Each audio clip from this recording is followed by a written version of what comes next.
हमारे विभिन्न ज्ञानवर्धक कार्यक्रम देखने के लिए आप हमें अभी सब्सक्राइब करें, बेल आइकन को प्रेस करें ताकि आप देख सकें हमारा कार्यक्रम सबसे पहले। और अधिक जानकारी के लिए फेसबुक पेज को लाइक करना न भूलें। जय माँ इंद्राक्षी। इंद्राक्षी धाम में दर्शकों आप सभी का हम हार्दिक स्वागत करते हैं। आज के दिन जिन जातकों का जन्म दिवस है, मैरिज एनिवर्सरी है, उन सभी को हमारी तरफ से बहुत बहुत शुभकामनाएं। आज का पंचांग 9 सितंबर सन 2020, दिन बुधवार, आश्विन माह, कृष्ण पक्ष, संवत 2077, तिथि आज सप्तमी है, नक्षत्र कृतिका है, राहु काल 12 से 1:30, दिशा सूर्य उत्तर पूर्व दिशा। आज हम बहुत ही गंभीर सब्जेक्ट और बहुत ही चिंतन वाले सब्जेक्ट पर आपसे जिक्र करना चाहते हैं। आज का विषय मेरे उन साधकों के लिए है जो किसी भी कर्म को बहुत शुद्धता के साथ करते हैं, बहुत ही मनन और चिंतन के साथ करते हैं। आज का सब्जेक्ट उन साधकों के लिए भी है जो एक पक्ष अच्छे से करते हैं और दूसरे पक्ष को भूल जाते हैं, सिक्के के एक पहलू को समझते हैं, हेड को टेल को भूल जाते हैं। समझ में आएंगी सारी बातें। आज का ये खास कार्यक्रम आप चिंतन के साथ सुनिएगा, पूरे मन के साथ सुनिएगा। आइए शुरू करते हैं। बात हम श्राद्ध से करते हैं। हम अपने पूर्वजों का श्राद्ध करते हैं। हम गया जी जाते हैं। हम गया जी में जाकर के पिंडदान आदि पूर्ण तरीके से सारा कर्म कर देते हैं। हम अमावस्या के दिन कुछ न कुछ अपने पूर्वजों के नाम से करते हैं। हम बहुत शुद्धता के साथ ब्राह्मण को भोजन करा करके श्राद्ध की पूर्ण परिपाटी को पूरे अच्छे से कर लेते हैं।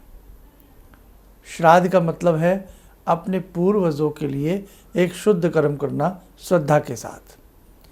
हमारे पूर्वजों का ऋण हमारे ऊपर जो है उसे ऋण होने का एक बहुत शानदार नायाब तरीका ये श्राद्ध की परिपाटी हमें मिल जाती है। लेकिन हम अपने पूर्वजों का भी सम्मान करें, इसी के साथ साथ हम दूसरों के पूर्वजों का भी सम्मान करें।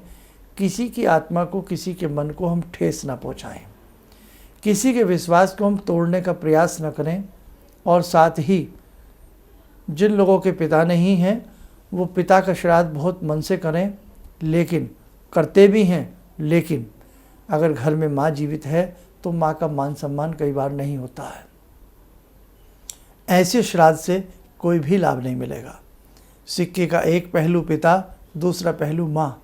मतलब जो हमारे साथ जीवित हैं, जो हमारे साथ रह रहे हैं, उनका हम मान सम्मान ना करें और हम जाकर के हम किसी भी प्रकार का कोई श्राद्ध चाहे गया में करें, कहीं भी करें, तो मुझे नहीं लगता कि हमें किसी प्रकार के माध्यम की शुद्धि है या उसकी प्राप्ति होती है। जो संसार से चले गए उनके निमित्त हम लाख कुछ भी कर लें, लेकिन जो संसार में हैं उनके निमित्त भी एक बहुत बड़ी जिम्मेदारी बनती है। इसलिए मेरे दर्शकों ध्यान रखना, मेरे साधकों ध्यान रखना, अगर जीते जी हम किसी को जल पानी की व्यवस्था नहीं कर सकते और मरने के बाद हम लाख ढिंढोरा पीटें, बात नहीं बनती। पिता जितने आपके हैं, पिता उस पत्नी के भी हैं, उस पत्नी के भी वो पति हैं।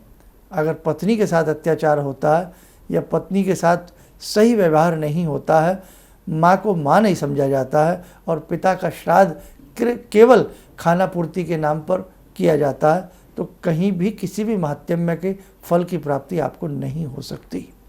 समझ गए?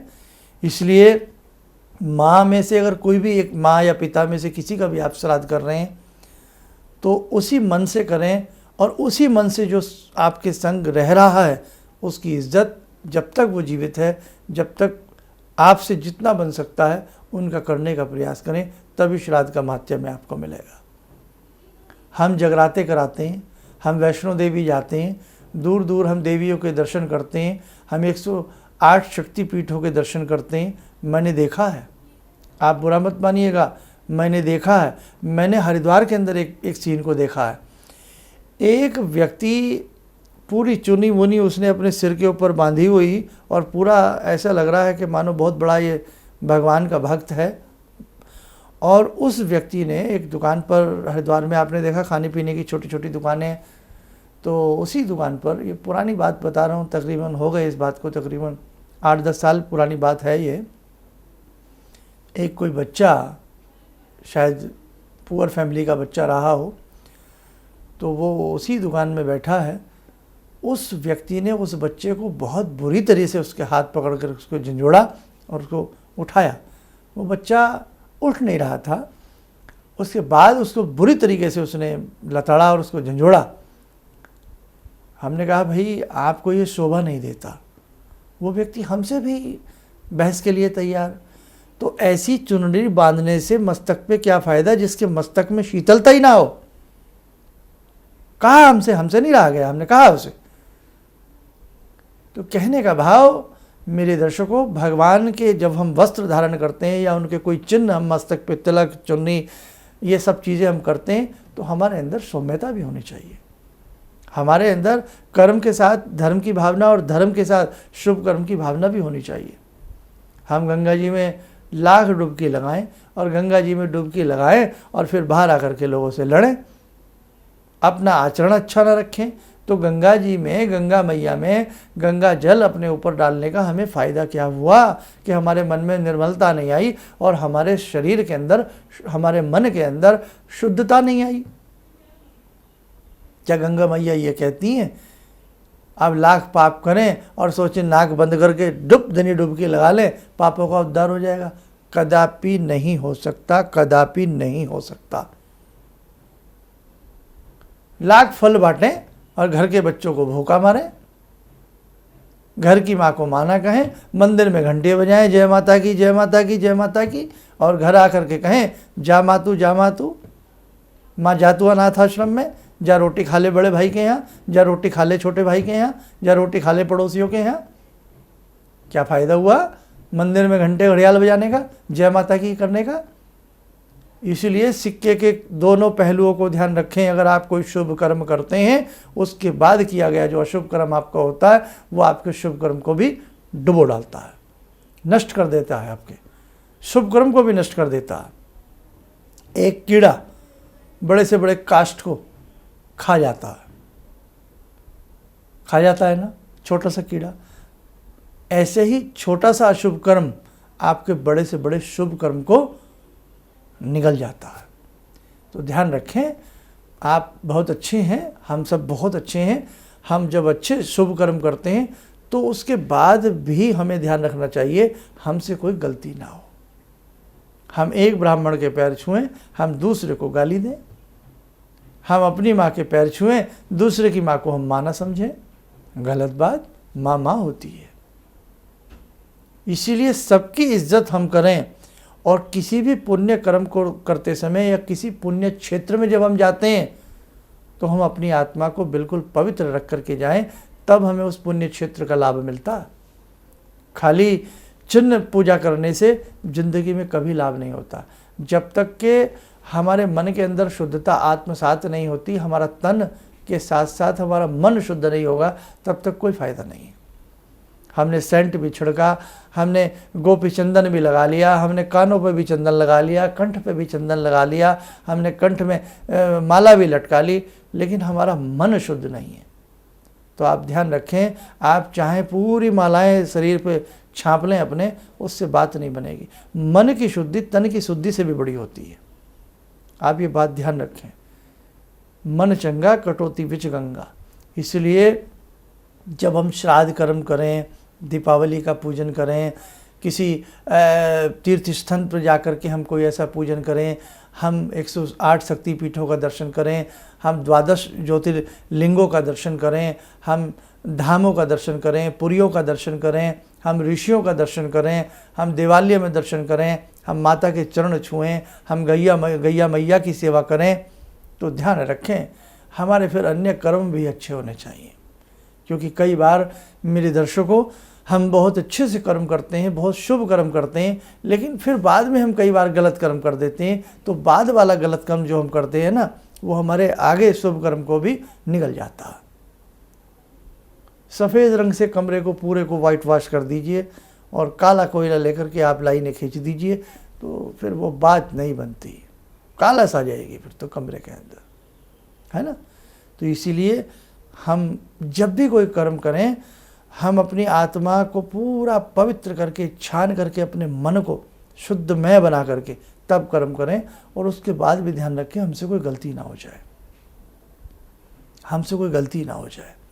हमने देखा है मंदिरों में लोग कतार में लगे होते हैं, प्रसाद हाथ में लेकर कहीं भी जब देखते हैं भाई हमारी टर्न नहीं आ रही, बारी नहीं आ रही, बहुत देर लगेगी, जल्दी है, ऐसे प्रसाद हमने देखा, ऐसे प्रसाद फेंकते हुए देखा है हमने। वो प्रसाद हमारे पैरों में आ रहा है, क्या तात्पर्य है उस प्रसाद को चढ़ाने का? भगवान इतना भूखा है कि आपके पैरों का प्रसाद उठा करके खाएगा? तो कोई भी चीज़ का एक लिमिट होती है, एक तरीका होता है, एक वे होता है।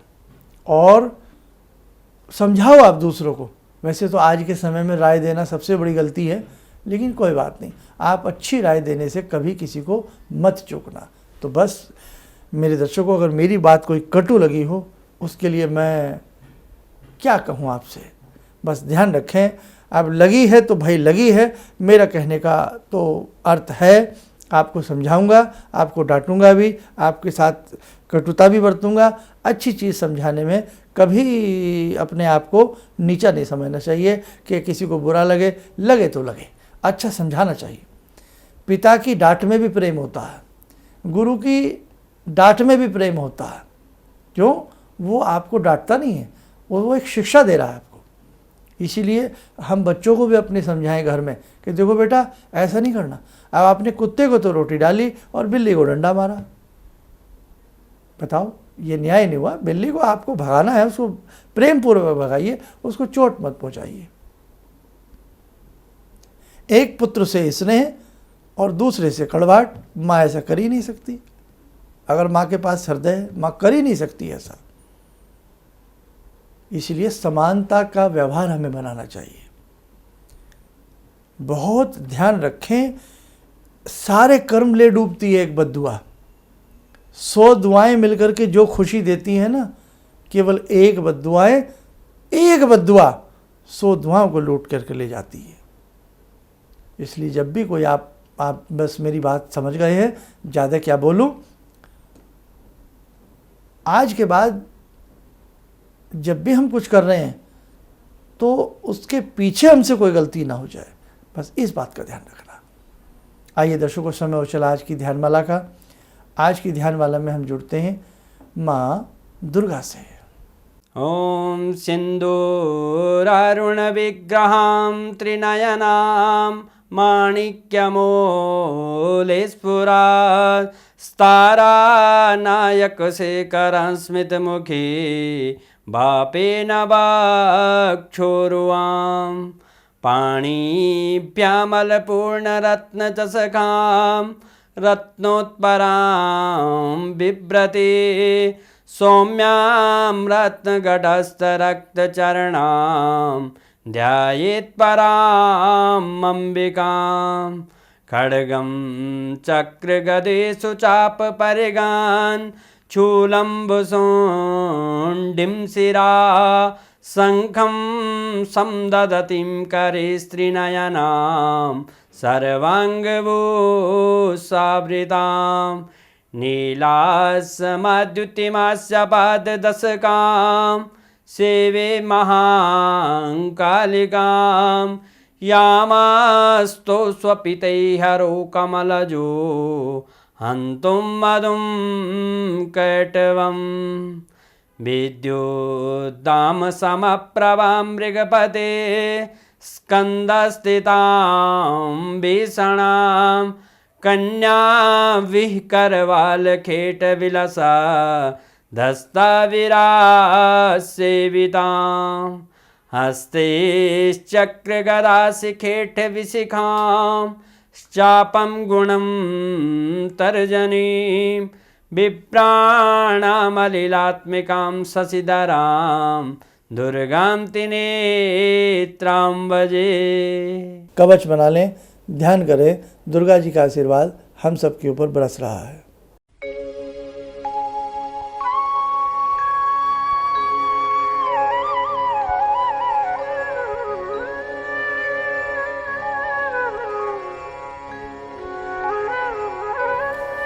ओम बोलते हुए नेत्र खोलें, सामान्य हो जाएं।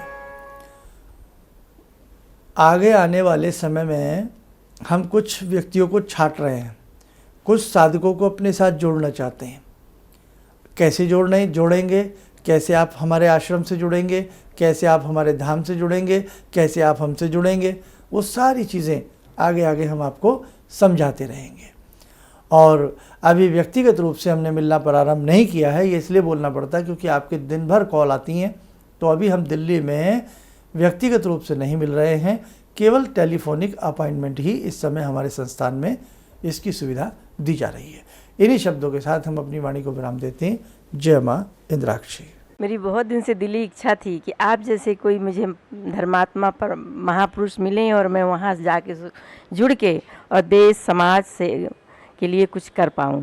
कई चीज़ें हैं समाज में, समाज सेवा में भी मन में वो शांति नहीं मिली। जैसे आप समझ सकते हैं कि बहुत सारी गड़बड़ियाँ भी रहती हैं। आज का अनुभव यही है कि मुझे आस लगता है कहीं सही रास्ता मिल गया है, सही मंजिल मिल गई है। जो मैं करना चाहती थी शायद अब मैं कर पाऊँगी। किसी भी समस्या के समाधान के लिए मिले प्रसिद्ध हस्तरेखा एवं वास्तु विशेषज्ञ प्रोफेसर धर्मेंद्र शर्मा जी से। नोट: शिविर में भाग लेने हेतु एवं व्यक्तिगत रूप से मिलने के लिए कॉल करने का समय सुबह 10 बजे से शाम 6 बजे तक। हमारे विभिन्न ज्ञानवर्धक कार्यक्रम देखने के लिए आप हमें अभी सब्सक्राइब करें, बेल आइकन को प्रेस करें ताकि आप देख सकें हमारा कार्यक्रम सबसे पहले।